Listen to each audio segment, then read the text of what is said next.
আসসালামু আলাইকুম ভিউয়ার্স, আপনারা সবাই কেমন আছেন? আল্লাহর রাসূলের সহমতে আমরা ভালো আছি। রিমনা হোমস্টার ফুড ব্লগে আপনাদেরকে অনেক অনেক শুভেচ্ছা এবং স্বাগত।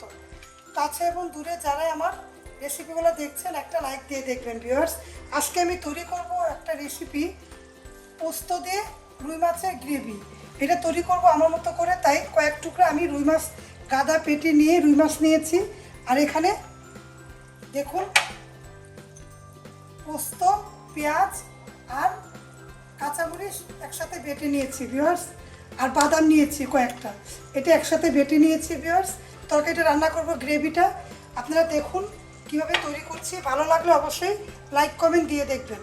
তেলটা গরম হয়ে গিয়েছে, এখন আমি সেই যে পোস্তটা বেটে রেখেছি পেঁয়াজের সাথে, এটা আমি এখন দিয়ে দিব। এটা ধুয়ে দিব পরে। আর এর আগে কিন্তু আমি অনেকগুলো রেসিপি আপনাদের মাঝে শেয়ার করেছি, আপনারা চাইলে সেগুলো দেখে নিতে পারেন। আমি অনেকগুলো রান্না আপনাদের মাঝে শেয়ার করেছি, এই রান্নাটা করে খাবেন, ভালো লাগবে, অবশ্যই ভালো লাগবে।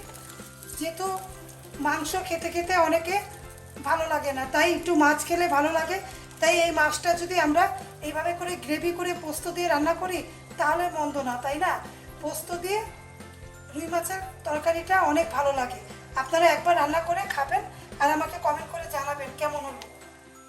তাহলে আমি নাড়াচাড়া দিব। এখন চুলাটা একটু বাড়িয়ে দিই, বাড়িয়ে এটার মধ্যে বাটিটার মধ্যে একটু পানি দিয়েছি, দেখুন পানি দিয়ে তারপর দিয়ে দিলাম। এখন আমি এই মশলাকে বাটা, এটার মধ্যে শুধু বাদাম বাটা দিয়েছি আর পেঁয়াজ আর পোস্তদানা একসাথে আমি মিহি করে বেটে নিয়েছি। এখন আমি ভালো মতো করে নাড়াচাড়া দিব 1 থেকে 2 মিনিট। ভিউয়ার্স ভালো মতো করে দেখুন, মশলাটা একটু কষিয়ে নিলাম, পোস্তদানা পেঁয়াজ বাটাটা কষিয়ে নিলাম। এখন আমি পরিমাণ মতো স্বাদ অনুযায়ী লবণ দিব। লবণটা আমি দিইনি, এখন লবণটা দিলাম। এখন আমি সেই যে মাছগুলো আমি একটু লবণ দিয়ে লেবু দিয়ে একটু মাখিয়ে রেখেছিলাম মাছগুলো, এখন মাছগুলো দিয়ে দিব। অনেক সহজ একটা রান্না, আপনারা রান্না করবেন, ভালো লাগবে। মাছগুলো দেওয়ার পরে এখন আমি পরিমাণ মতো কাঁচামরিচ দিব। আপনারা বলতে পারেন ঝাল হবে না, খেতে ভালো লাগবে না, ঝাল তো হবে, কারণ আমি গোলমরিচের গুঁড়ো দিব, কাঁচামরিচ দিব।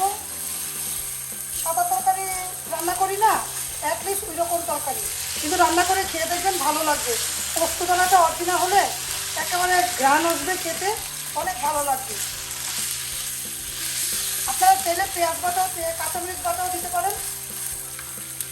এখন আমি কাঁচামরিচ দিয়ে দিলাম, চিড়েও দিয়েছি আস্তেও দিয়েছি, দিয়ে আমি এখন ভালো মতো করে চুলার আঁচ কমিয়ে থেমে থেমে আমি চুলার আঁচ কমিয়ে নাড়া দিব। 1 থেকে 2 মিনিট এভাবে করে নাড়াচাড়া দিব ভিউয়ার্স।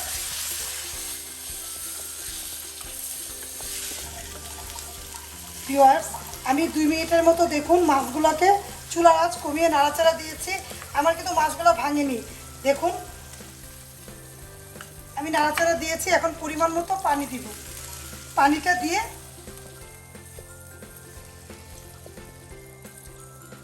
ঢাকা দিয়ে দিব। পানিটা বুঝে দিবেন, যেহেতু ঝোল খাবেন যতটুকু আপনারা, আমি ওই অনুযায়ী পানিটা দিলাম। এইভাবে করে পানিটা দেওয়ার পরে চুলার আঁচ বাড়িয়ে দিব। যেহেতু আমি 2 মিনিট নাড়াচাড়া দিয়েছি মাছগুলো, এখন আমি চুলার আঁচ ঢাকা দিয়ে দিব। ঢাকা দিয়ে 2 থেকে 3 মিনিট পরে আমি আসবো, চুলার আঁচ পুরোপুরি বাড়িয়ে দেব। তো ভিউয়ার্স আমি 3 মিনিট পরে চলে আসলাম। দেখুন তরকারিটা, গ্রেভিটা এরকম হবে। ঝাল যদি বেশি খাবেন তাহলে কাঁচামরিচটা বেশি দিবেন ছিঁড়ে ছিঁড়ে, আর আমি গোলমরিচ দিয়ে দিচ্ছি, গোলমরিচের গুঁড়ো ঝালের জন্য। লাইট একটা তরকারি, অনেক ভালো লাগবে রেসিপিটা, অবশ্যই ট্রাই করবেন। আর এখন আমি ঢাকা দিয়ে রাখবো 5 মিনিট চুলা বন্ধ করে, তারপরে পরিবেশন করে আপনাদের দেখাবো পোস্ত দিয়ে রুই মাছের গ্রেভি। তো ভিউয়ার্স রেডি হয়ে গেল পোস্ত দিয়ে রুই মাছের গ্রেভি। এভাবে করে তৈরি করবেন, ভালো লাগবে। ভালো লাগলে আমাকে কমেন্ট করতে ভুলবেন না। আপনারা সবাই ভালো থাকবেন, আমাদের জন্য দোয়া করবেন। আল্লাহ হাফেজ, আসসালামু আলাইকুম। jungle.